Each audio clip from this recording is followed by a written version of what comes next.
want you to think for me. How many times have you seen someone who is deaf or hard of hearing? Think for me again. How many times have you spoken to one? I know for a fact people who are deaf or hard of hearing get ignored simply because people do not know how to communicate with them. That's where ASL comes in, or American Sign Language. American Sign Language is a way to communicate with people who are deaf or hard of hearing, and they can understand words the same way we can.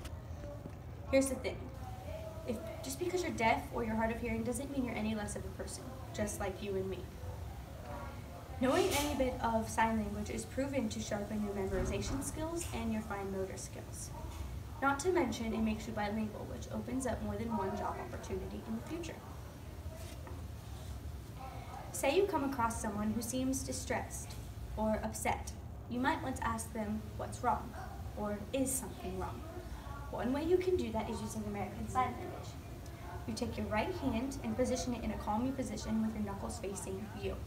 You then bring it over and tap on your chin twice, like this. Once more. One tip you can do when using this is to look genuine. You want to make sure you seem like you actually care, otherwise they're going to think that they're wasting your time. Another tip could be to use your other hand.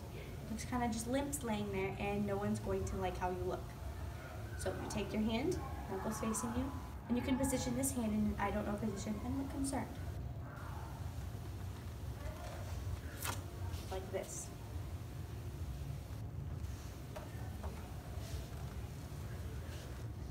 Now, just because you encounter someone who is deaf or hard of hearing does not mean that they are in trouble or distraught. Maybe you just want to stop and say hi. One way you can do this is to say, "Hi, how are you?" in American Sign Language. Basically, you put your right hand up across your forehead with your palm down in a salute position, and you swing it out. That's hello. How are you is consisted of two different sequences. You put your fists together with your thumbs facing you, like this. You then move your right hand forward and your left hand backwards at the same time. This. That is how are. To complete this sequence, you then point your finger at the end of the term at whoever you're talking to. The complete sequence is hello. How are you? Once more. Like this.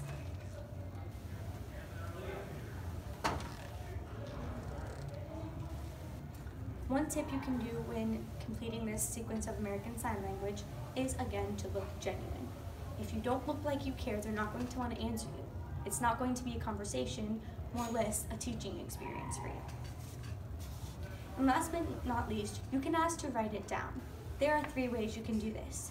You can physically write it down, you can ask to write it down using American Sign Language, or you can ask to write it down using basic gestures. I'm going to teach you how to do all 3. In American Sign Language, asking to write it down consists of taking your right hand, palm up. You then take your left hand and position all of your fingers in a point. Take the point of your left hand and put it in the palm of your right. That's the first step. The last step of the sequence is to simply flatten your left hand on top of your right, like this. That is asking how to write it down, like this. Another way you can do this is whatever hand you write with, I write with my right. I can position it like I'm holding a pencil and use my left hand as a paper. Ask to write it down. Most people will understand this gesture in that you don't know sign language, but you're still trying to help them. It will seem genuine. And last but not least, you can physically write it down.